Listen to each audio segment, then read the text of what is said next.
And this might sound a little crazy, but what if I told you that you can love and accept the body that you're in right now, like before you lose whatever amount of weight?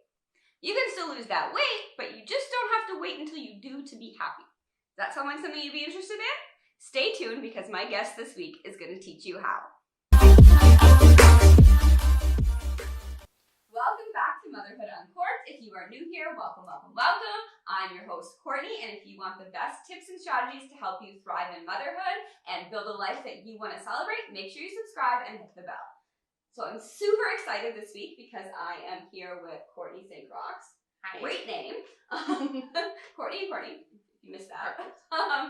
So she is the boss babe behind Motherhood AF, or Motherhood as fuck, since we are not censored here. So she helps to coach women through mindset shifts to help them have confidence and love their postpartum bodies right now. So she is here to share her top 4 strategies that have helped her and her clients transform their lives tremendously. And if you stay tuned to the end, we have something special to give to you. So stay tuned. Awesome. All right, let's pop that bottle. Let's pop that bottle. Pop it open. I'm glad you're opening it because I don't know how. I don't. Nope. I don't think I ever have. So I always just hand it over to someone grab else. and twist and hope for the Hopefully best. it opens. Woo! Now it's party. You want to pass me your glass? Thank you, love. Cheers. Thanks for having me. Thank you for coming. Oh, that's good. Okay, so before we jump into the strategies, I want to do a little myth busting. Oh, okay. So I think one of the things that really holds women back from loving their bodies now is the belief that if you love your body the way it is now, you can't want to also change it. Mm-hmm. So what would you say to that? So, Motherhood AF, I have a whole concept and theory that's called embrace and evolve. So the concept is based on the fact that if you want to evolve, that's awesome, but we want you to do it from a place of love. So I never want someone to approach their fitness goals or approach a getting healthier goal or loving themselves goal from a place where they really don't like themselves. And I think that's a lot of the times how we approach fitness, wanting to change our bodies is because we don't like our bodies. And then we expect to embrace them once we reach whatever goal it is that we're trying to reach.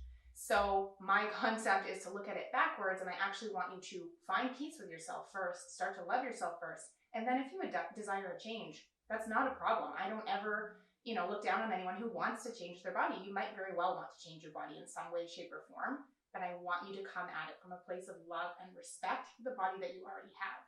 Because a lot of the time you think, okay, well, once I lose this amount of weight, then I'm going to be confident. But you get there and you're like, where's the magical transformation? Exactly. Where all of a sudden I feel like I'm in charge of the world. Yeah. It doesn't happen that way. So this is based on personal experience. I actually was in a lot smaller body at a certain point in my life.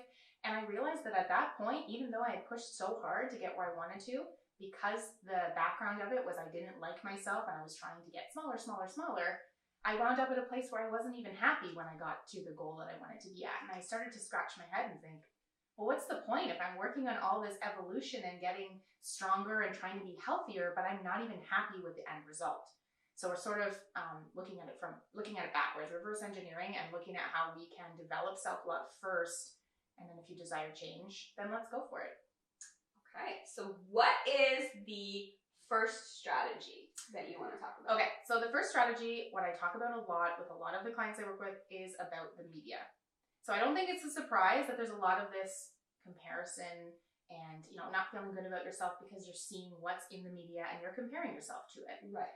So I want all of my clients that I work with to know that we need to acknowledge the media or have media literacy skills that are going to help us to navigate, because you can't really get away from social media unless you want to get off of it completely, which is your choice if you want to. But if you like being on there for other reasons, we have to look at it with a clear lens so that we don't compare ourselves always to the things we see there. I think it's very clear to most of us that if you opened up a magazine, you would see the pages in there, you would see the people, the women in there have likely been edited, photoshopped, airbrushed, Right. they've been tweaked in some way. We kind of know that on an unconscious and on a conscious level. But then we look at Instagram and we assume that that's reality because it's real people that are taking these pictures. But as Right. social media has evolved, that's Instagram a lot of the times is edited, photoshopped, filtered, and adjusted in some way. Some people are open about it, some people aren't. But I really think that we need to start looking at it in a way that reflects that magazine type of lens, right? It's curated. Most of it is curated. Right, that's what I say. When you're looking at Instagram and you're looking at someone's like version of motherhood and you're like, you feel like you're less of a mom because of how great their life looks. I look at it as like, Instagram is kind of like selling you a fantasy. Like, you wouldn't expect your sex life to look like it is in a porno. Right, and if exactly. you thought somebody did, then you'd be like, they're a little bit delusional, or, romance doesn't happen the way it does in a movie because they're selling you a dream. And that's what people are capitalizing and cashing in on Instagram, is that they're selling you a dream. So you need to be able to separate the fantasy from the reality. And yeah, like you said, it's harder to do when you're looking at it and like, this is a real person and they're sharing parts of their real life. Mm-hmm. Parts of their real life. And parts that have been filtered and edited. And when Instagram first started, it wasn't really that way, but it really is that way a lot now. Yes. The porn example is a great example. Or not even porn, but even just seeing what sex is like in movies, for example, or any other media. If you were to look at that and then look at how come my sex life doesn't look like that? It's not steamy and he doesn't pick me up, and carry me into the bedroom and everything's perfect. Like, toss me up against the wall and it's so magical, like it's not like that in real life. No. But if we compare ourselves, I think we can kind of look at that and go, oh, that's a movie. But if you were really looking at that movie and going, well, why isn't mine like that? You have to have that tool to kind of look and go, well, okay, so social media is not exactly the same way that it is in reality. Right. And that's why I've also had clients that have struggled with either feeling comparison, but feeling like jealousy or seeing someone who's like, how come she gets to do whatever? And then I always encourage them to just embrace that person. Like, why don't you reach out to that person and say, hey, I've been following your Instagram and I just wanted to connect and say hi. Guaranteed, you're going to start some type of connection with that person and you're automatically going to go, oh, that person's a little bit, she's real. She's not just this curated feed. Maybe you meet with the person and you're like, wow, this person is a lot more real than I thought on social media. We can only show so much on social media. Exactly. And I also understand that who wants to show everything that's a mess? Nobody wants to take a picture of their messy kitchen and document it. No. I think just the whole media piece, this is not new. We're starting to know now that things are really filtered, but it's just good to have the acknowledgement and recognize that all the time. If you're feeling that, oh, my body looks like this and that mom over there, her body looks awesome, and you feel like you're comparing and you're feeling down on yourself, it's just knowing that, people have different lives, first of all, and second of all, the media, social media in particular, has changed so much, and you need to look at it a bit more like a magazine. Exactly. And if you can't follow certain people and they continually make you feel bad about yourself, just unfollow them. Unfollow. Problem solved. Super easy. Super easy. Go for it. Okay, so number two. Okay, so number two is learning to shift your perspective. So, and this is about your body.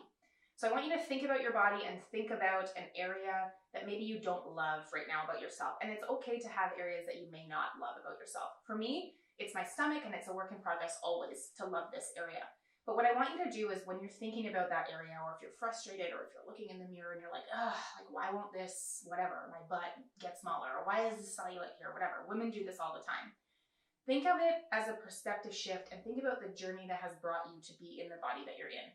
So whether it's for a lot of people watching having babies, which changes our bodies in multiple different ways, or even if it's just a fluctuation in your weight because you've gone through something. You went through something difficult in your life, or maybe you are very busy and have a lot going on and you haven't been able to focus on yourself. Or you just had a really fun summer. Yeah, exactly. So I want you to think about Christmas season. all, Yeah, exactly. Holiday season. So it's almost like we're thinking about gratitude here and thinking about what led us to get where we are today, because chances are there's a lot of really awesome stuff that maybe has indicated what's going on with your body, but there's probably a lot of really great stuff that has happened. So I want you to think about that area and then think about what led you to the point where your body looks like this.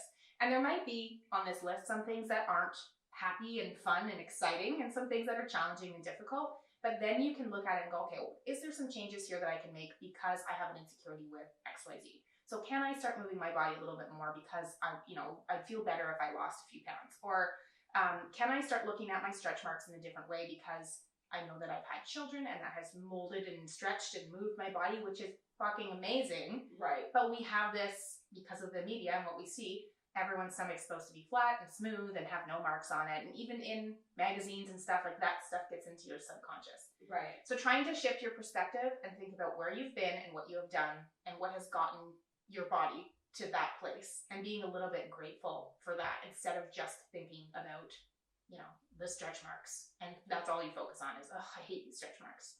Right. So looking at, again, behind the scenes, a little bit of gratitude, thinking about where you've been so that you can be a little more grateful for the body that you have, because it's the only one you have.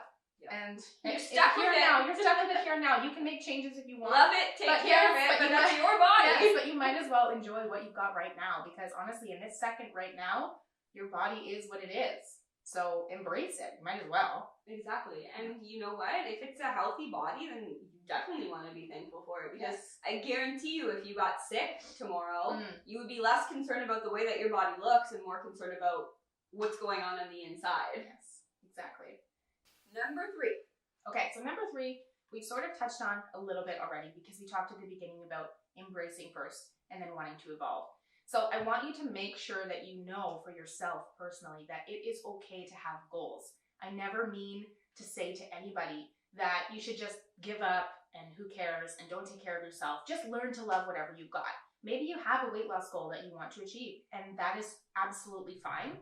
I want you to know it's okay to evolve. But again, we're digging into that embrace first and then evolve. It's okay to want to change. I have this question come up a lot. Couple of workshops that I did recently where people were like, you know, I do enjoy my body right now, but I have some goals that I want to accomplish and I'm feeling guilty for wanting to accomplish changes in my body. Right. Or someone who says, you know, I'm a smaller frame, so they would, for example, see someone with a larger body that's like loving and accepting and embracing and everything's great, and they are in a smaller body than that person, and they're like, well, how come I can't seem to love my body even though it looks traditionally the way that it's supposed to look, right? And, you know, I still want to make changes, even though someone else looking at me might say, well, you're 5'2" and you're 100 pounds. Like, what do you have to be upset about? Right. You know that everyone has their ability or their desire, and they should have a desire to evolve in some way. Perhaps it's not even to do with your body. Maybe it's to do with your confidence, socially or professionally. Right. But everyone has insecurities. Yes. We even all Beyonce. Do. Even Beyonce. We all do. And again, here's that like media creeps in and makes it look like everyone's lives are perfect and we don't have any insecurities. But even the girl that looks like things are all going well, guaranteed she's got something that she wants to work on and evolve. I'm just like, my mind is going back to that scene in that Amy Schumer movie, I Feel Pretty. Oh yeah. Or like Emily Rada blah blah blah, whatever her name is. I don't know, I can't say it. Radatowski, I don't know. She's like, you're so perfect! And she's like, yeah, but I have insecurities too. And it was like this mind-blowing moment for Amy Schumer's character. Yes. Like, whoa! She's like, what? Why? How could you? But this is another thing that comes up. So on one side, it's, you know, having a bigger body, learning to love and accept that body, and people can kind of understand, like, okay, so she's insecure a little bit about her weight. She maybe wants to change her weight.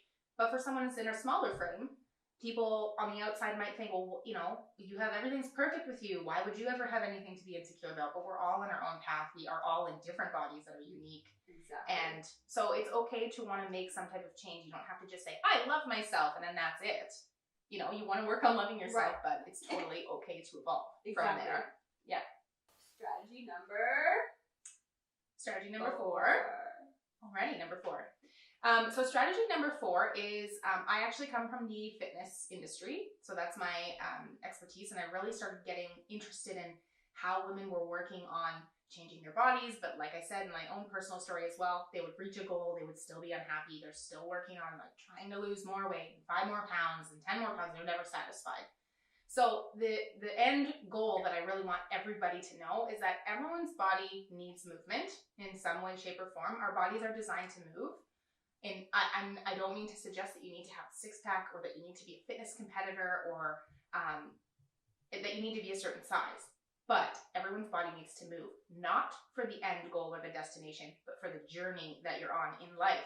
Right. So yeah, you might want to lose 20 pounds. That's great. But strategy number 4 is to love the way that you're moving. So you need to find something that you love doing. Maybe weightlifting, like that's really trendy and really big right now, which is great. It's great for building muscle strength and for a lot of other reasons.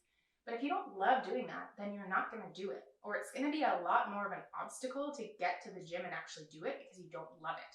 But if you love dancing and that's your thing, then maybe you do 2 Zumba classes a week and you do some stretching at home. Like, you've got to figure out a movement plan that's going to work for you. Right. Or maybe you've been doing weightlifting for a while and you love it, and then all of a sudden you find yourself not enjoying it anymore because it's getting repetitive or you're getting bored with it, and just switch to something new. Yeah, that's okay. Don't force yourself to keep doing a movement activity that you don't enjoy doing anymore. I did the same types of programs for many years, and then I got into instructing, and then I was teaching the same types of programs for years, and I loved it for years. But when I started to find myself not loving it quite as much and looking into other areas, I did find other things that I love dancing. I'm not a very good dancer, I would say, by, stereotypical dance standards. But I love doing it, and I get sweaty doing it, and it gets my heart rate up if I'm really into it. You know, when I'm at a wedding, I'm just like busting a move, and I'm sweaty as fuck, and I am probably drinking as well. But I just love dancing. I love it so much. So why would I disregard that as a form of movement when I could do that in my basement for half an hour with my daughter and really get into it and love it? Exactly. Love your movement. So that's strategy number 4, because I think a lot of us hold fitness and movement as this like chore that we have to do. Right. And it's important, but it doesn't need to be a chore. Yes, you do need to do some type of resistance. So if you're not into strength training, lift your kid up and down, every other day, shoulder press, squats, whatever. Right. But find a way to incorporate movement that you love to do and that's going to work for you, because otherwise you won't do it. And otherwise, what's the point? If you're just like, I'm forcing myself to go to this gym, I don't enjoy it, I hate being here for an hour. So figure out a plan that's going to work for you. Right. And you know what? Maybe you've tried a couple things you haven't found one thing yet. Just keep trying different things until you find one that you like. You know what? This isn't bad. Yeah, this is fun. You should feel like you enjoy it. And maybe that's walking with your dog. Maybe it's, I often like incorporating movement with some type of development because I just really like personal development. So listening to a podcast while I take my dog for a walk. Or on the weekends, I try to incorporate my family. So maybe we go to a nearby like hiking trail and incorporate it that way. It doesn't have to look like I just spent an hour in the gym and I'm sweaty and I'm taking my post-workout shake or whatever. Like, it doesn't have to look that way. Exactly. I actually was watching, I don't know, one of those like Marketplace or CBS or some sort of news show where they were showcasing, they had 3 different people and they had them each one day they had them do a workout, like a really hard 1-hour workout to show how many calories they burned in that hour. And then the next day they had them not work out, but they just had them be more active throughout the day. So taking the stairs instead of taking the elevator, or like parking far away from the store. Exactly. Doing some gardening, doing some yard work. And they actually burned more calories just being more active throughout their day than they did doing a really hardcore intense workout in the gym. All of them, all 3. That's another great piece because it you just touched on consistency and of creating habits that are healthier. So creating habits is one of the most important things. So whatever it is that you're wanting to move your body, if you just do it 2 times and then forget about how to incorporate it into your life, it's not probably going to work out. Right. Recently, I've been working really hard on establishing a morning routine. And one of the pieces is that in that morning routine, if you have an hour, let's say, to try to do 10 to 20 minutes of some type of movement.